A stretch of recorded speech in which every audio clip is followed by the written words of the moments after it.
Have you ever found yourself on the edge of your seat, leaning closer to the television, holding your breath as someone on Antiques Roadshow learns the fate of their dusty attic find? It's a shared, almost sacred ritual for so many of us.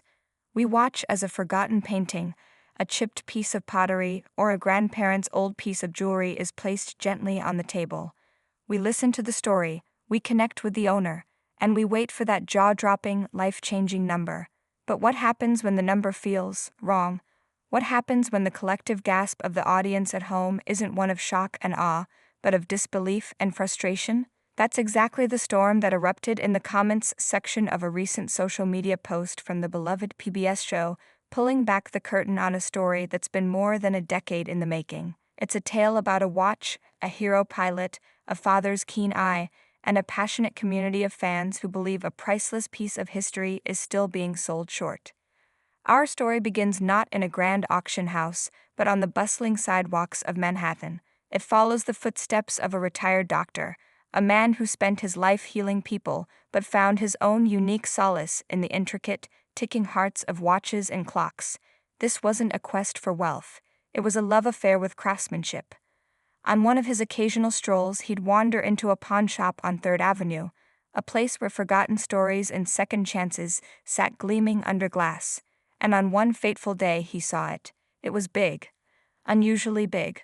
A watch that didn't just tell time, but made a statement. With its complex style and commanding presence, it spoke of adventure and purpose. He knew he was looking at something special. He bought it, and for the next 30 years it was a treasured part of his collection. Fast forward to 2009, the doctor's son, wanting to honor his father's passion, brings the watch to a taping of Antiques Roadshow in San Jose, California. He lays the timepiece before expert Craig Evan Small, and the cameras start rolling. The son recounts the humble story of the 3rd Avenue pawn shop and shares what he knows.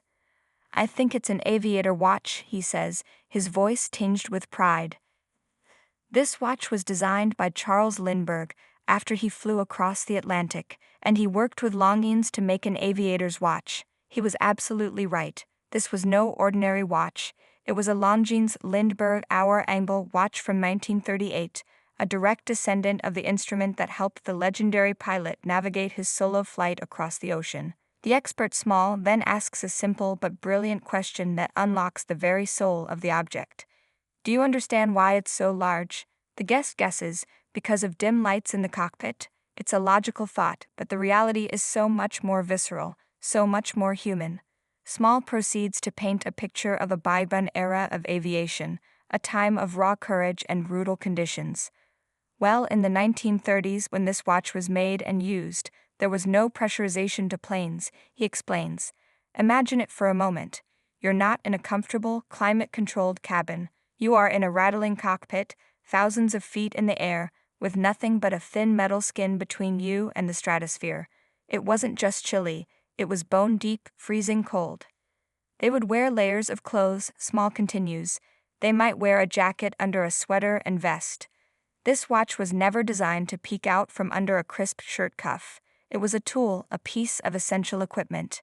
Its immense size was a necessity so that a pilot, bundled in a heavy flight jacket and thick gloves, could strap it securely to the outside of his sleeve and read it with a single, desperate glance.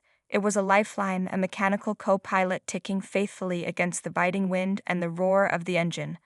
After sharing this incredible history, the moment of truth arrived. The first appraisal. Small gave it a value of $2,000 to $3,000. A wonderful return on a pawnshop find and a fantastic story to tell. But even then, for those in the know, the number might have felt a little soft. More than a decade passed. In that time, the world of vintage watch collecting exploded. The internet connected enthusiasts from every corner of the globe, creating a knowledgeable and fiercely passionate community. Instagram feeds filled with wrist shots and historical deep dives. Watches with a story, especially a story tied to a hero like Charles Lindbergh, became holy grails. Their values didn't just climb, they soared. Then, in September 2024, Antiques Roadshow decided to revisit that memorable moment for a vintage San Jose episode, sharing a clip with an updated appraisal. The number flashed on the screen. $5,000 to $7,000, and the internet, to put it mildly, lost its mind.